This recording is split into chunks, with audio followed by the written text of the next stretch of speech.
Aujourd'hui, précisément au Zimbabwe, on vient de construire, finir et délivrer un nouveau parlement de 400 places, luxueux, hein, très généreux. Hein, voilà, au nom de l'amitié, on vous l'offre.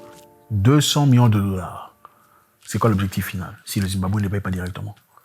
Parce que voilà, on n'a pas accès, pour ceux qui savent, quand surtout les Chinois travaillent en Afrique, sont eux les chefs. Les Noirs sont là que pour faire le travail de l'assainissement, les travaux durs, quoi.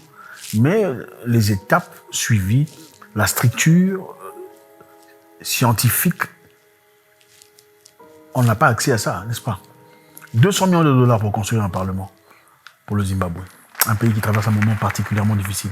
Pour ceux qui savent, il y a eu inflation, récession, un moment très difficile pour tout le monde. Voilà pourquoi les Zimbabwéens, un flux des Zimbabwéens en Afrique du Sud, des centaines de milliers de Zimbabwéens vivant en Afrique du Sud aujourd'hui. Parce qu'ils sont en difficulté chez eux.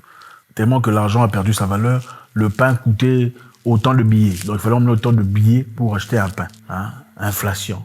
Il fallait autant de billets pour acheter une orange. Jusqu'à ce que le Zimbabwe était obligé d'adopter de s'annexer au dollar américain pour commencer à fonctionner. Quand on entend 200 millions de dollars dépensés pour construire un parlement en Afrique, au Zimbabwe, on a bien se demander pourquoi. Parce que bon, ça paraît généreux, d'accord, il n'y a pas de souci.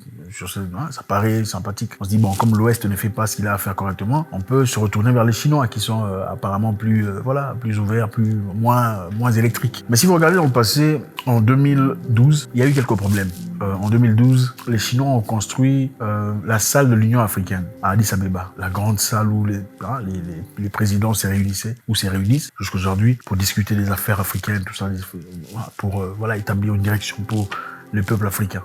Après avoir construit ça gratos, encore une fois, générosité, marketing peut-être, je sais pas. On a découvert 5 ans plus tard. Bon, c'était très bien équipé, ordinateur, microphone, lumière, tout, digitalisé. Pour ceux qui aiment le digital. 5 ans plus tard, ce n'est que 5 ans plus tard qu'on découvrira que toutes les pièces étaient espionnées. Donc, toutes les pièces, il y avait des microphones cachés dans les murs des couloirs, il y avait des microphones cachés dans les chaises, il y avait des caméras de visualisation. C'est un bâtiment made in China, construit en 2012 par Pékin, qui en a fait don à l'Afrique. Bon, certaines caméras étaient évidemment branchées pour un accès général de l'immeuble. Mais d'autres caméras étaient là, mais il n'y avait pas accès à l'immeuble. C'est-à-dire, on a remarqué que chaque nuit, les données que récoltaient les caméras, les microphones, donc toutes les conversations que les gens avaient, toutes les discussions entre présidents africains, tous les accords qui se faisaient, vous savez, quelquefois, on se tire à côté pour discuter un peu sur comment on va faire par rapport à ces sujets, comment on va faire par rapport auprès de la Chine, que la Chine propose par rapport à tout ça. Chaque nuit, les données de l'Union africaine ont été détournées pour être stockées sur des serveurs hébergés quelque part à Shanghai. Toutes ces conversations étaient enregistrées et aussi envoyées à un serveur à Shanghai. Donc, la Chine vient en Afrique, vous construisez votre histoire de l'Union africaine, plante des parasites, des bugs, des éléments d'espionnage. Et chaque soir, les données récoltées, c'est-à-dire images, vidéos, voix, conversations, documents dans le serveur partaient à Shanghai. Bon, il faut se poser la question, c'était pourquoi? Pourquoi une personne généreuse et sympathique ferait ça? Après avoir vécu cela comme expérience, je pense que la personne intelligente réfléchit et se dit, je ne fais pas les mêmes erreurs. Quelqu'un d'intelligent me disait, une personne intelligente étant tombée dans un trou, s'il se casse la jambe, qu'est-ce qu'il fait? Il jure de ne plus jamais tomber dans ce trou de son quartier. Et même s'il rentrait, après guérison évidemment, même s'il rentrait tard la nuit, même en étant saoul ou ivre, il saura quelque part qu'il y a un trou ici, j'étais tombé. Je ne veux pas m'hasarder pour retomber dans le même trou où je me suis cassé la jambe. Donc on revoit ici à peu près la même structure, la même histoire.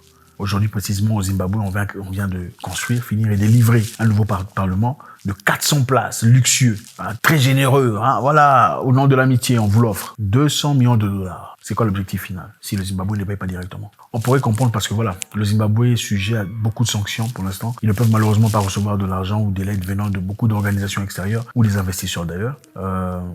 Les Américains ont dit qu'on les a sanctionnés parce que leur manque de démocratie et leur manque de transparence à l'égard de tous les mal qu'ils font aux populations civiles est une attaque contre leur démocratie. Leur manque de transparence est une attaque contre leur démocratie aux États-Unis. Alors on a sanctionné le Zimbabwe. Mais en réalité, beaucoup pensent que le Zimbabwe a été sanctionné parce que en l'an 2000, le président zimbabwéen a décidé de récupérer les fermes venant des Blancs et les donner aux Noirs. C'est-à-dire au Zimbabwe, il y avait à peu près 120 000 Blancs vivant là.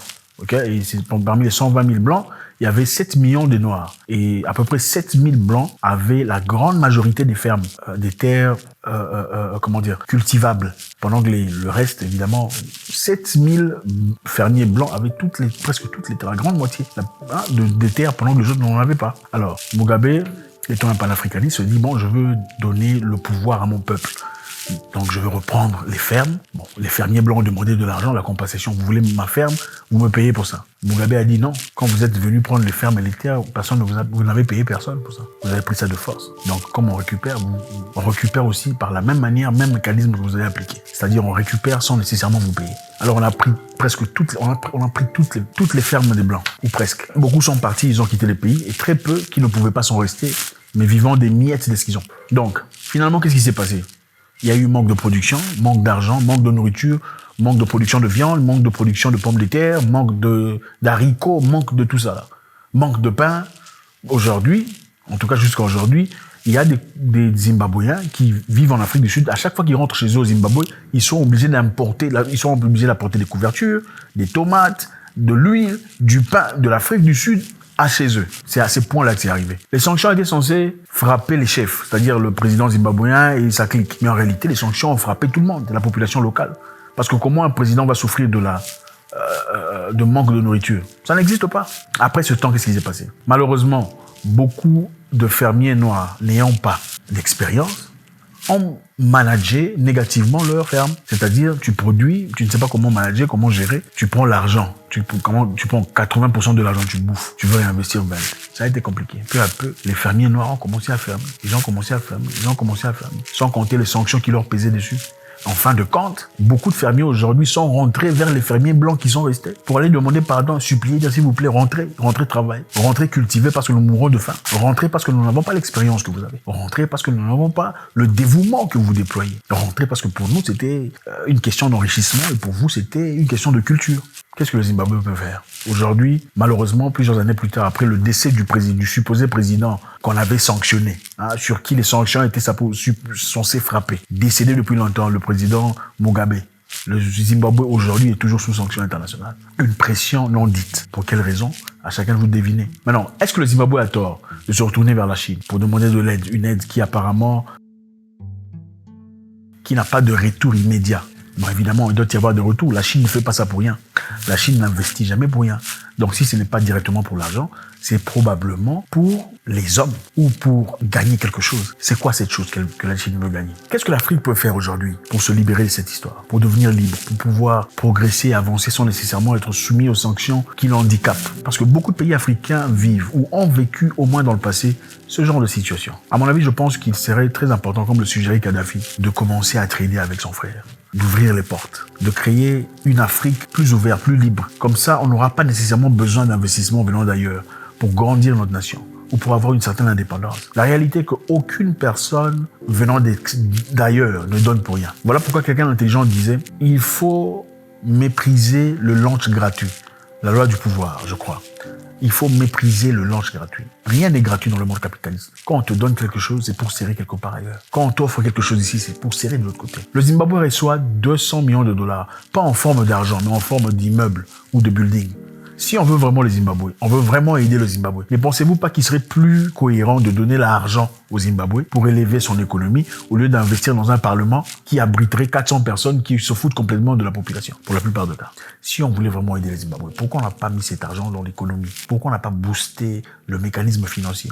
Mais on préfère le donner en termes de matériel. Un matériel qui sera évidemment construit, qui a été construit par les Chinois eux-mêmes. Et ont gardé leur technologie, préservé leurs connaissances. N'ont pas transmis d'idées ou de modus operandi pour que les Zimbabwéens, prochainement dans l'avenir, puissent construire au cas où ils en auraient besoin. Beaucoup de pays africains aujourd'hui sont endettés parce que malheureusement les gens qui sont au pouvoir ne pensent qu'à eux. Au lieu de penser à la population générale, au lieu de penser à l'avenir, ils ne pensent qu'aux bénéfices et aux avantages qu'ils peuvent se procurer directement. Et quelqu'un d'intelligent disait « Les grands hommes sont ceux qui plantent un arbre aujourd'hui, sachant qu'ils ne seront pas abrités par cet arbre. Les grands hommes sont ceux qui plantent un arbre aujourd'hui pour la génération à venir, 2 générations à venir. Donc les enfants de mes enfants s'abriteront sous cet arbre. Mais moi, je plante l'arbre aujourd'hui. » Combien d'Africains pensent de la sorte? Combien d'Africains en politique pensent de la sorte?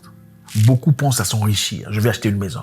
construire une voiture? Combien pensent, je voudrais mener le pays vers une direction où les enfants de nos enfants peuvent bénéficier de leurs terres. Les enfants de nos enfants peuvent jouir de fruits de leur labeur. Les enfants de nos enfants peuvent jouir des richesses de leurs aïeux. N'est-ce pas ça la mentalité que beaucoup ont dans d'autres pays ailleurs, des pays où nous allons nous réfugier pour la plupart des cas? Qu'est-ce que le Zimbabwe doit faire aujourd'hui? Qu'est-ce que l'Africain doit faire en général? Partagez avec nous votre connaissance. Merci infiniment les amis, c'est toujours avec beaucoup de plaisir. J'espère qu'on sera libérés très bientôt de ce gouffre d'esclavage et de colonialisme nouveau. Au revoir.